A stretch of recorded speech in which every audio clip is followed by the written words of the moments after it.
The dust of the collapsing Third Reich had not even settled before the next global conflict began. Not with artillery barrages or tank spearheads, but with a frantic, desperate foot race for the greatest spoils of war in human history. It is April of 1945.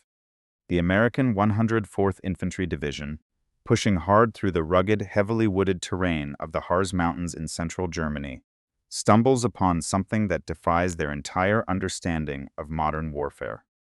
Buried deep inside the Kohnstein Mountain, under hundreds of feet of solid rock, they find the Mittelwerk facility. It is a subterranean nightmare of endless tunnels, stretching for miles, completely impervious to Allied strategic bombing. Inside, sitting on rail cars, are the sleek, deadly fuselages of the V-2 rockets, the vengeance weapons that had been raining supersonic death on London and Antwerp. But the American combat troops looking at these machines did not immediately grasp what they had found. They saw a defeated enemy's desperate toys. American intelligence officers, however, saw the absolute terrifying future of human warfare. They realized instantly that whoever controlled the minds that built these machines would control the next century. Welcome back to the channel, where we strip away the sanitized versions of history and dig into the cold, hard tactical realities of military strategy. If you want to understand how wars are actually won, not how they are portrayed in the movies, you are in the right place. Hit that subscribe button, turn on notifications, and drop a comment below. I want to ask you a question right off the bat, and I want you to think like a battlefield commander in 1945. If you knew that the Soviet Union was about to become your greatest enemy, and the only way to beat them was to recruit the very men who just spent 5 years trying to destroy your allies, would you do it? Would you trade morality for survival? Let me know in the comments. To understand the sheer scale and audacity of what would become Operation Paperclip, we have to rewind the clock and look at the strategic environment that birthed the German technological miracle. The roots of this intelligence war go back decades, straight to the Treaty of Versailles at the end of the First World War. The Allied powers, in their infinite wisdom, stripped Germany of its heavy artillery, its air force, and its tank corps. But they left a massive, glaring loophole. They did not say a single word about rockets. It was an oversight that would alter the trajectory of human history. The German military establishment, starved of traditional firepower, began pouring resources into rocketry in the late 1920s and early 1930s. They were looking for a way to deliver high explosives over long distances without using banned artillery pieces. This is where a young, brilliant aristocrat named Wernher von Braun enters the picture. Operating first out of Kummersdorf and later at the massive, secret coastal facility of Peenemünde on the Baltic Sea, von Braun and his team were given a blank check by the German High Command. Did the Allies have any idea what was brewing on the Baltic coast? Not until it was almost too late. British intelligence got wind of Peenemünde and launched Operation Hydra in August of 1943, sending nearly 600 heavy bombers to flatten the facility. But tactical bombing is a blunt instrument. You can destroy the concrete, you can shatter the test stands, but you cannot bomb the math out of a scientist's head. The Germans simply packed up their blueprints, their slide rules, and their surviving personnel and moved the entire operation underground to the Harz Mountains. This brings us to a critical historical comparison. Throughout military history, the victor has always absorbed the technological and intellectual capital of the vanquished. When the Roman Empire conquered Greece, they did not execute the Greek mathematicians and engineers. They enslaved them and put them to work building Roman infrastructure. During the Napoleonic Wars, the British Royal Navy routinely captured French shipwrights and naval architects, studying their hull designs to improve British frigates. But what the United States was preparing to do in 1945 was unprecedented in its scale and its cynical pragmatism. This was not about capturing a few smart guys. This was about wholesale exfiltration of an entire defense industrial base. Let us look at the tactical capabilities of the hardware in question, because the specifications of the V-2 rocket dictate the entire logic of Operation Paperclip. The V-2, or Aggregate 4, was a monster. It stood 46 feet tall and weighed over 27,000 pounds fully fueled. It was powered by a mixture of liquid oxygen and ethanol, generating a staggering 56,000 pounds of thrust. But the most terrifying aspect was its speed and trajectory. The V-2 flew at 3,500 miles per hour. It reached an altitude of 50 miles, touching the very edge of space before plunging down on its target with a 1-ton Amatol warhead. There was no defense against it. American doctrine relied on P-51 Mustangs intercepting bombers, or anti-aircraft artillery putting up flak screens. You cannot shoot down a weapon that is falling from the stratosphere at 5 times the speed of sound. The target simply exploded, and then, seconds later, the sonic boom of the rocket's arrival would finally be heard. The V-2 rendered the entire Allied air defense doctrine completely obsolete overnight. As the Allied armies closed the jaws on Germany, in the spring of 1945, a shadow war erupted behind the front lines. The Combined Intelligence Objectives Subcommittee, or CIOS, dispatched specialized teams known as the Alsos mission. Their job was not to capture territory but to capture brains, blueprints, and uranium. They were competing directly with the Soviet intelligence apparatus, specifically the NKVD and SMERSH, commanded by the ruthless General Ivan Serov. The Soviet doctrine of exploitation was brutal and efficient. They believed in mass capture, sweeping up entire factories, dismantling them bolt by bolt, and shipping them east on rail cars, along with any German technician unlucky enough to be caught. The American doctrine, championed by men like Major General Hugh Knerr, the Deputy Commanding General for Administration of U.S. Strategic Air Forces, was far more surgical but equally aggressive. Knerr stated bluntly that if the U.S. did not get these scientists, the Soviets would, and the next war would be fought on American soil. So, how do you steal an entire aerospace industry while the greatest war in history is still raging around you? You rely on men with unmatched logistical brilliance and a complete disregard for bureaucratic red tape. Enter Colonel Holger Toftoy, the chief of the U.S. Army Ordnance Technical Intelligence Branch. Toftoy was handed a geographic nightmare. The Yalta Conference had already carved up post-war Germany. The Harz Mountains, including the massive underground Mittelwerk factory and all its V-2 components, were sitting squarely inside what would become the Soviet occupation zone. The American forces had captured it, but they were ordered to pull back and hand the territory over to the Red Army by July 1st, 1945. Toftoy had a matter of weeks to move thousands of tons of the most advanced military hardware on Earth out of the Soviets' backyard. He initiated Operation Special Mission V-2. The logistical hurdles were staggering. Germany in April and May of 1945 was a wasteland. The rail network had been pounded into dust by the U.S. 8th Air Force. The weather was miserable, hovering in the low 40s Fahrenheit, with endless spring mud clogging the roads. Bridges were blown, and the highways were choked with millions of displaced persons and surrendering German troops. Yet, Toftoy's men managed to scrounge, commandeer, and repair enough rolling stock to assemble 341 rail cars. They packed them to the brim with V-2 engines, gyroscopic guidance systems, and aerodynamic fins. They pulled this train out of Mittelhausen just days before the Soviet vanguard rolled into the sector. The Soviets arrived expecting to find the crown jewels of German rocketry, only to find empty tunnels and the lingering smell of American cigarettes. But hardware is useless without the software, and in 1945, the software was stored exclusively in the brains of the German scientists. Wernher von Braun knew exactly how valuable he was. As the Red Army approached Peenemünde months earlier, he had forged travel documents, packed hundreds of his top scientists and thousands of classified documents into a convoy, and fled south toward the Bavarian Alps. He wanted to surrender to the Americans. He had his arm in a massive plaster cast from a recent car accident, making him highly conspicuous. Hiding out in a ski resort in Oberjach, von Braun sent his younger brother Magnus down the mountain on a bicycle to find the Americans. Magnus ran into a stunned anti-tank gunner from the U.S. 44th Infantry Division and announced in broken English that he was there to surrender the inventor of the V-2 rocket. It is a moment that borders on the absurd. Can you imagine the sheer cognitive dissonance of that encounter? A battle-hardened American GI, who had probably spent the last 6 months watching his friends die in the mud of the Hurtgen forest, is suddenly approached by a well-dressed German aristocrat demanding a VIP meeting with American intelligence. But this was the new reality. The shooting war was ending, and the intelligence war was taking priority over everything else.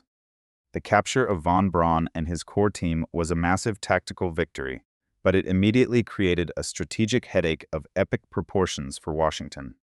The Joint Intelligence Objectives Agency, or JIOA, was formed specifically to handle this influx of enemy talent. Initially, the program was called Operation Overcast, and the directive from President Harry Truman was clear. Truman explicitly ordered that no known active Nazis or war criminals were to be brought into the United States. He wanted the scientific knowledge, but he did not want the political fallout of harboring men who had built weapons using slave labor. And this is where the cold, calculating machinery of military intelligence collided violently with political idealism. The reality on the ground was that you could not separate the German scientific achievements from the Nazi war machine. They were one and the same. The Mittelwerk facility, where the V-2s were assembled, was powered by the blood and bone of the Mittelbau-Dora concentration camp.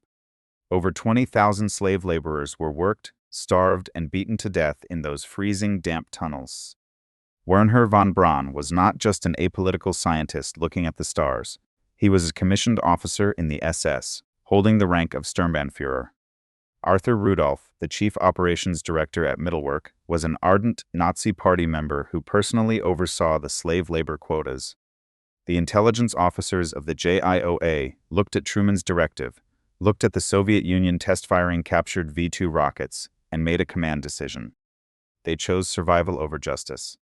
They knew that if they followed Truman's orders, the greatest aerospace engineers on the planet would either be handed over to the Soviets or put on trial and hanged at Nuremberg. Neither option helped the United States build intercontinental ballistic missiles. So the JIOA began a systematic, highly classified campaign to sanitize the dossiers of these scientists.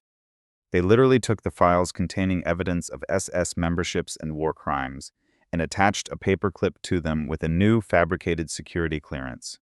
This simple piece of office stationery gave the operation its infamous name, Operation Paperclip. We have to analyze the profound shift in military doctrine that this operation represented. Prior to 1945, American military supremacy was based on the Detroit model. It was based on mass production. The U.S. won World War I by outproducing the Axis powers. We built more Sherman tanks, more Liberty ships, and more B-24 bombers than the enemy could sink or shoot down. It was a war of industrial attrition. But the atomic bomb and the V-2 rocket changed the math forever. The new doctrine dictated that the next war would be won in the opening hours by whoever possessed the fastest delivery system and the most destructive payload. Mass production no longer mattered if your factories could be vaporized by a missile traveling at Mach 5 from a continent away. The United States had the atomic payload, courtesy of the Manhattan Project. But they did not have the delivery system. The German scientists were the missing puzzle piece in the American strategic arsenal.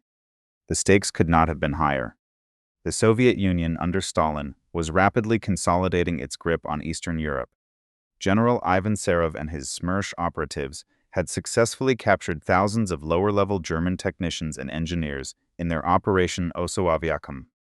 The Soviets relocated entire German research facilities to places like Gorodomya Island, deep inside Soviet territory, forcing the Germans to design the next generation of Soviet rockets.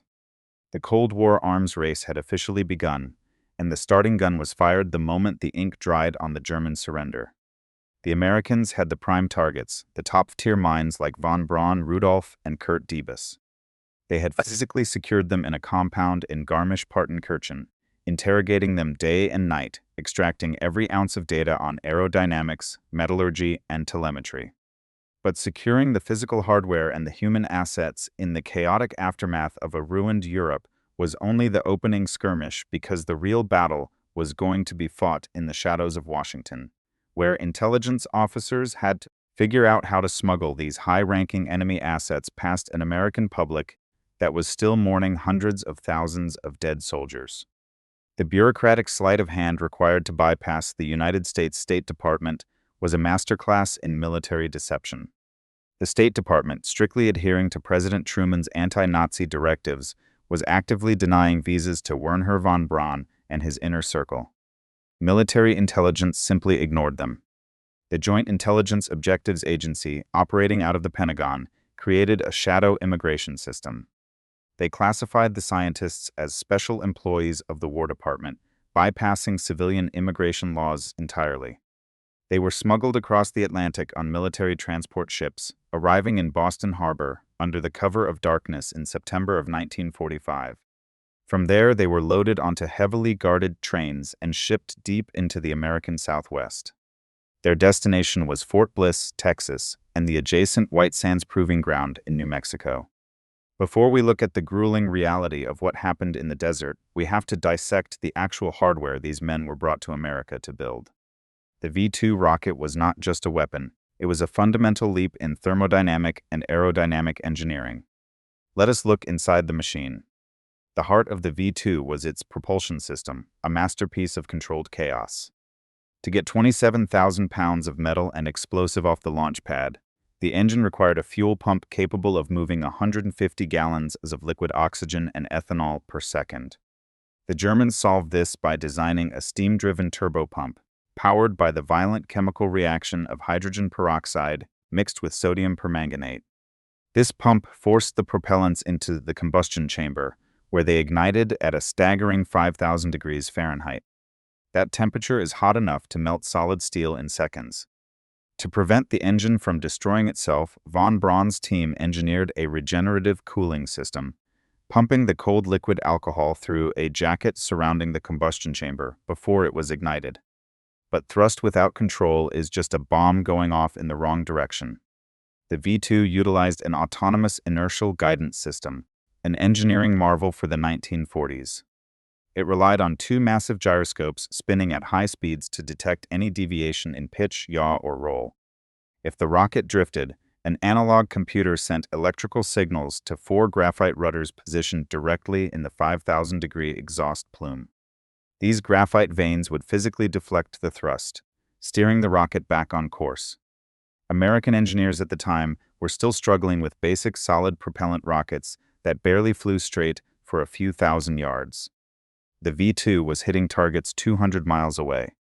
Yet, the V-2 was just the prototype for a much darker vision, and this is what truly terrified American intelligence.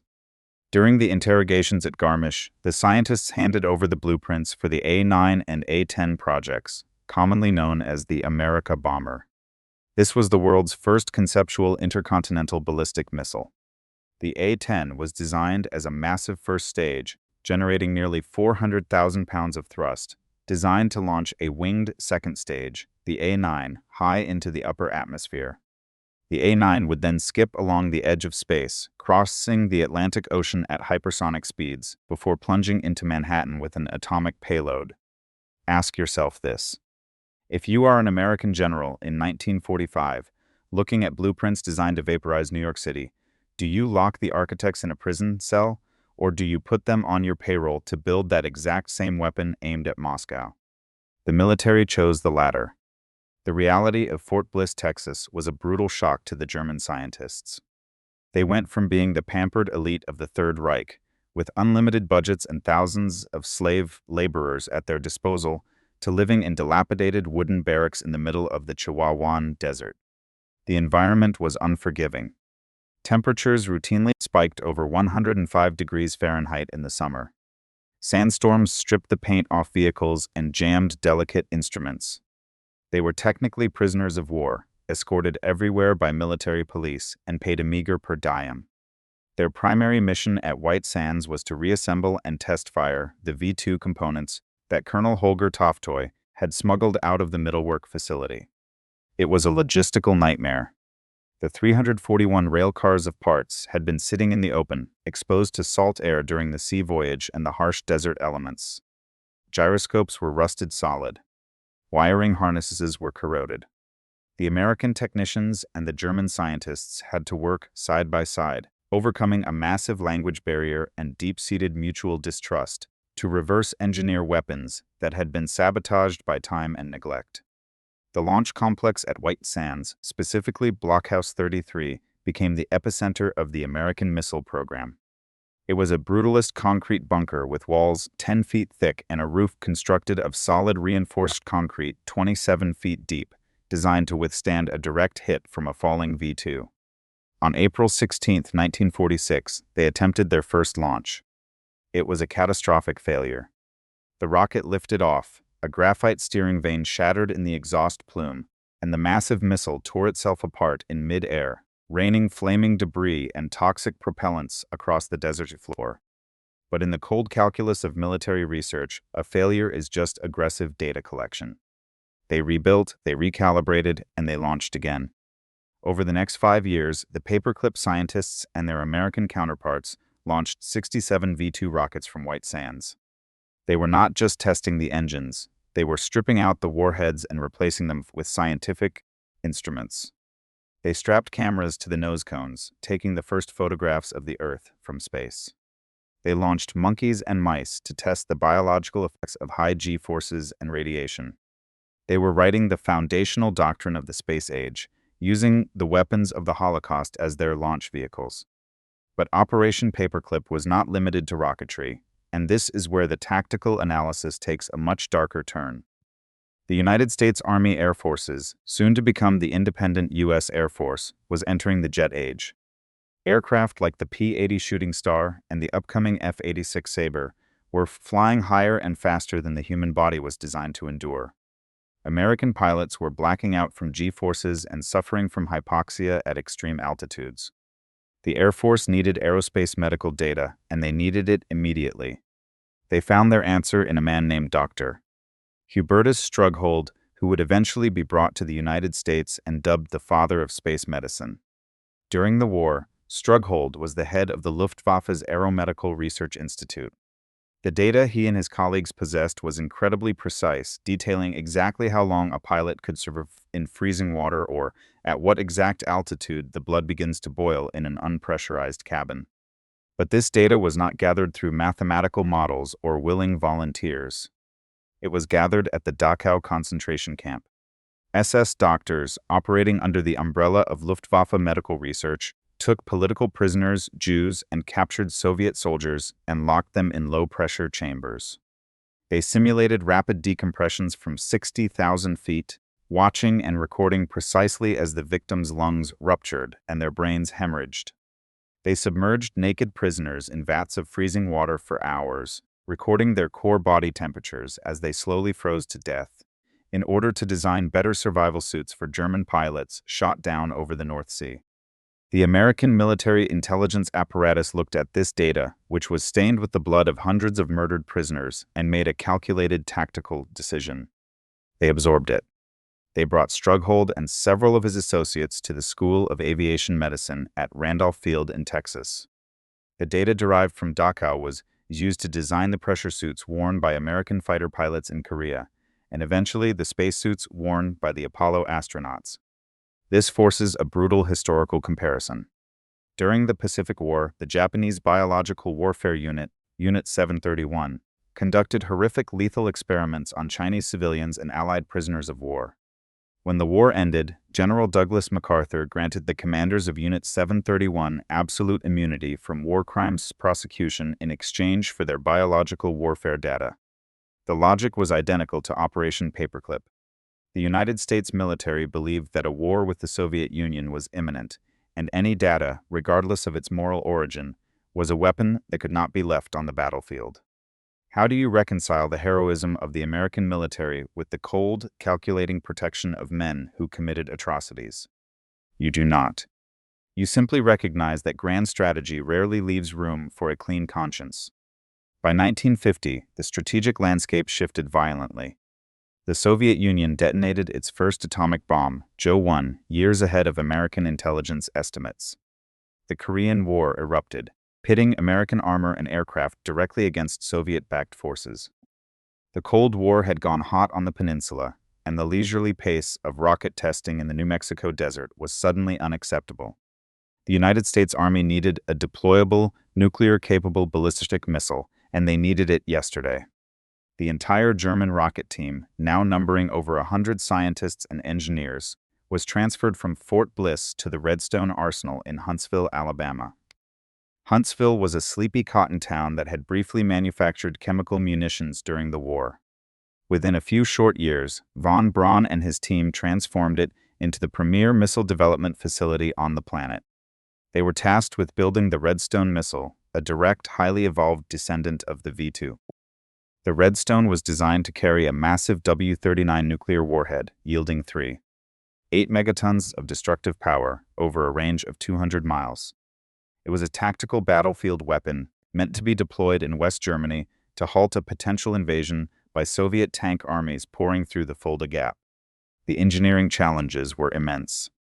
The Redstone required a completely new inertial guidance system, far more accurate than the V2, utilizing air-bearing gyroscopes that floated on a microscopic cushion of pressurized gas to eliminate friction. But as von Braun was perfecting the Army's tactical nuclear deterrent, a shadow was falling across the American strategic mindset. Intelligence reports indicated that the Soviets, utilizing their own captured German scientists from Operation Osowieckim, were not just building short-range tactical missiles. They were building monsters. They were building rockets with clustered engines, capable of generating millions of pounds of thrust, designed not just to cross the Atlantic, but to leave the Earth's atmosphere entirely. The United States military was focused on the battlefield of Europe, while the Soviet Union was quietly preparing to seize the ultimate high ground. The strategic shockwave that shattered the American illusion of technological supremacy did not come from a Soviet tank column smashing through the Fulda Gap, but from a faint, repeating radio signal transmitting from low Earth orbit. On October 4, 1957, the Soviet Union successfully launched Sputnik 1. To the civilian population, it was a terrifying demonstration of communist scientific prowess. To the military intelligence officers in the Pentagon, it was a death sentence. The satellite itself was harmless, a polished aluminum sphere the size of a beach ball. But the delivery system, the R-7 Semyorka rocket designed by the brilliant Soviet engineer Sergei Korolev, was an absolute monster. The R-7 was the world's first true intercontinental ballistic missile. It stood over 100 feet tall, weighed 280 metric tons, and utilized a massive cluster of RD-107 engines burning liquid oxygen and kerosene. If the R-7 could put a 184-pound satellite into orbit, it could easily drop a multi-megaton thermonuclear warhead directly onto Washington, D.C., with virtually no warning. How do you defend against an enemy that can strike your capital from the edge of space in under 30 minutes? You cannot. You must beat them to the launch pad, and you must seize the high ground before they do. This brings us to a fundamental tactical doctrine that has dictated the outcome of wars for millennia. You can look back to the American Civil War, specifically the Battle of Gettysburg in 1863. The Union Army's entire defensive line was anchored by a rocky hill called Little Round Top. When Colonel Joshua Lawrence Chamberlain and the 20th Maine Infantry Regiment held that hill against repeated Confederate assaults, they saved the Union Army from being flanked and destroyed. Whoever holds the high ground dictates the terms of the engagement. They have the superior field of fire, the superior observation, and the psychological advantage of forcing the enemy to attack uphill. In 1957, low Earth orbit became the Little Round Top of the Cold War. The Soviet Union had just planted their flag on it, and the American military establishment was caught completely flat-footed. The initial American response was a humiliating disaster. The United States Navy had been tasked with launching the first American satellite using their Vanguard rocket. It was a purely civilian, scientifically focused program, completely divorced from the tainted military lineage of the German V2. On December 6, 1957, the Vanguard rocket lifted exactly 4 feet off the launch pad at Cape Canaveral, lost thrust, fell back, and exploded in a massive fireball on live television. The press ruthlessly dubbed it the Kaputnik. The pristine, morally clean American civilian space program had failed.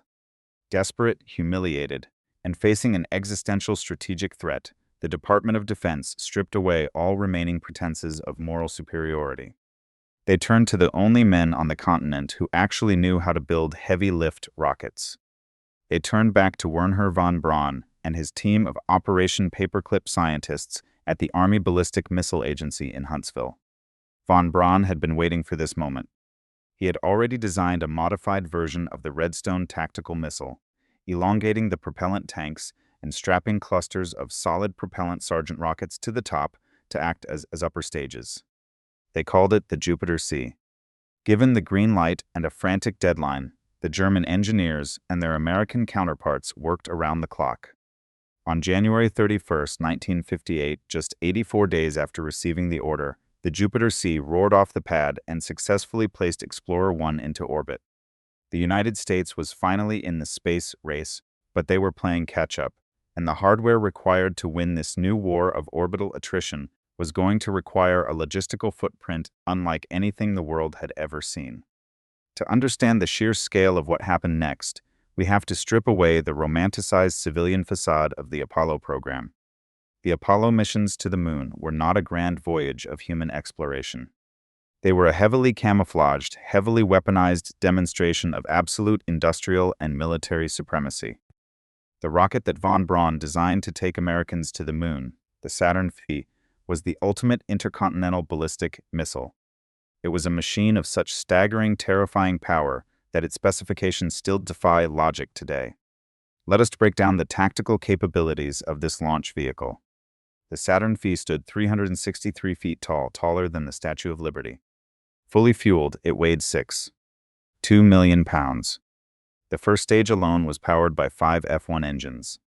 These engines were not just evolutionary steps, they were brute force miracles of metallurgy and thermodynamics.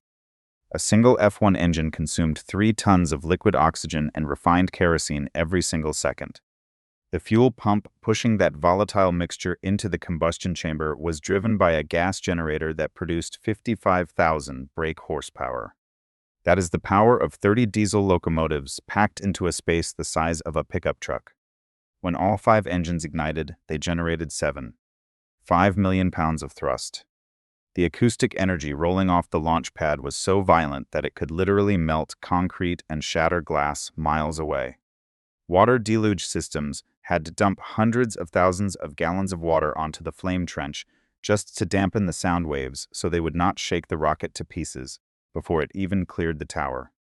But building a weapon of this magnitude creates a logistical nightmare that rivals the greatest military operations in history. You cannot build a 363-foot rocket in one factory and roll it out the door.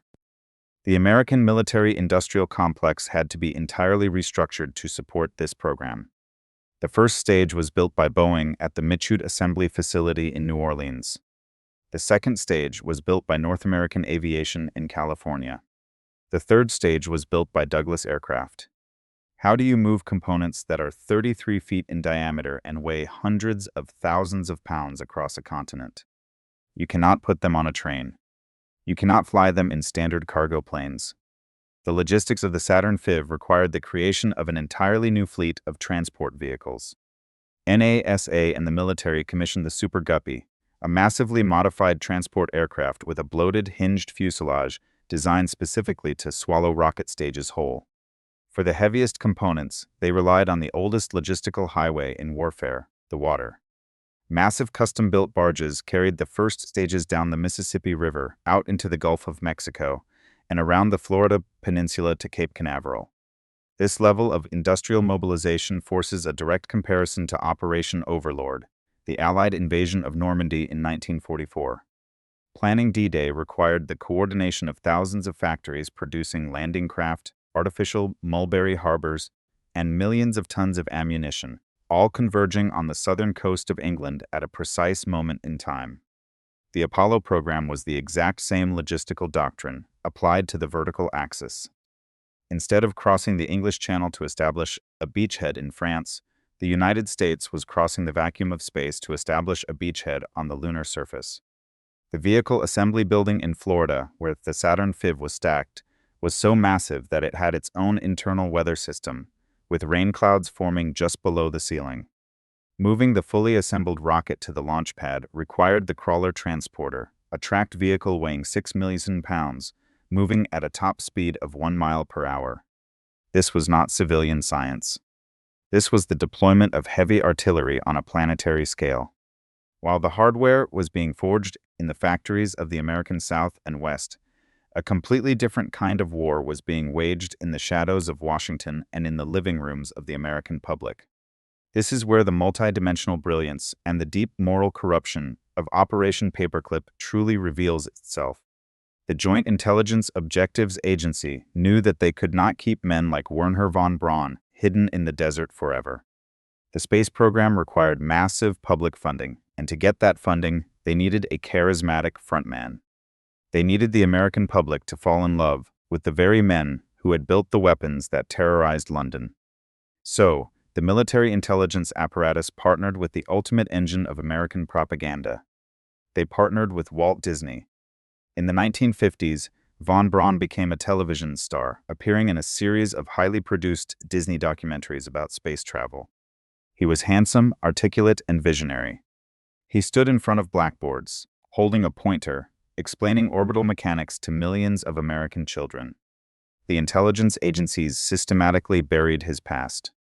They buried his SS membership. They buried his rank of Sturmbannführer. They completely erased the tens of thousands of slave laborers who were worked to death in the freezing tunnels of the Mittelwerk facility to build his V-2 rockets. Does a nation have the right to sanitize the history of war criminals if it guarantees the survival of the state? It is a question that intelligence officers answer with a resounding yes, while politicians avoid it entirely. The economic dimension of this operation was equally weaponized. By the mid-1960s, the Apollo program was consuming nearly 5% of the entire federal budget of the United States. It cost over $25 billion, which translates to hundreds of billions in today's money. This was not just a race for scientific discovery, it was a strategy of economic attrition. The United States recognized that they had a vastly superior gross domestic product compared to the Soviet Union. By turning the Cold War into a race for the moon, the United States forced the Soviets to try and match them dollar for ruble, titanium for titanium. This mirrors the strategic doctrine of the Anaconda Plan during the American Civil War, where the industrialized North used blockades and superior manufacturing to slowly strangle the agrarian South's economy. The United States simply outspent the Soviet Union. The Soviets tried to build their own super heavy lift rocket, the N-1, to beat the Americans to the moon. But lacking the massive funding, the centralized logistical coordination, and the rigorous testing protocols developed by the Paperclip scientists, all 4 N-1 launch attempts ended in catastrophic fiery explosions. The Soviet lunar program was bled dry, effectively bankrupting their aerospace sector and securing American dominance in space for a generation. But the bill for Operation Paperclip eventually came due. The carefully constructed facade of the rehabilitated German scientist began to crack in the decades following the Apollo 11 moon landing. By the 1980s, the Cold War was stabilizing, and a new branch of the Justice Department, the Office of Special Investigations, began actively hunting down Nazi war criminals living in the United States. They turned their sights on the heroes of Huntsville. Arthur Rudolph, the man who had served as the project director for the SaturnV rocket, the man who was instrumental in putting Neil Armstrong on the moon, was finally cornered. The OSI uncovered the unredacted files detailing his time as the operations director at the Mittelwerk facility. They found the quotas he signed, demanding more slave labor from the SS to keep the V-2 assembly lines moving. The man who received the NASA Distinguished Service Medal was exposed as a ruthless driver of human slaves. In 1984, faced with public prosecution and the stripping of his American citizenship, Rudolph struck a deal. He renounced his citizenship, surrendered his security clearances, and fled to West Germany. The military and intelligence apparatus had protected these men as long as they were tactically and strategically useful. Once the Saturn rocket stopped flying and the Soviet threat in space was neutralized, the shield of national security was quietly withdrawn. It is a chilling testament to the cold calculus of the military-industrial complex. You are only as valuable as the weapons you can build. When we look back at the totality of Operation Paperclip, we are forced to confront the darkest paradox of modern military history. The greatest technological achievement of the 20th century, the expansion of human presence beyond the atmosphere of Earth, was built directly upon the foundation of the Holocaust. The blueprints for the Apollo program were drafted in the shadow of the concentration camps. The men who calculated the orbital trajectories to the Sea of Tranquility were the exact same men who calculated the ballistic trajectories to blow up neighborhoods in Antwerp and London. The United States military did not recruit these men because they were forgiven. They recruited them because the alternative was national suicide. In the brutal, unforgiving arena of global superpower competition, morality is often the first casualty of strategic necessity. The American intelligence community looked at the smoking ruins of Europe, looked at the rising specter of Soviet communism, and decided that the future belonged to whoever possessed the most destructive technology, regardless of whose hands were stained with blood to create it.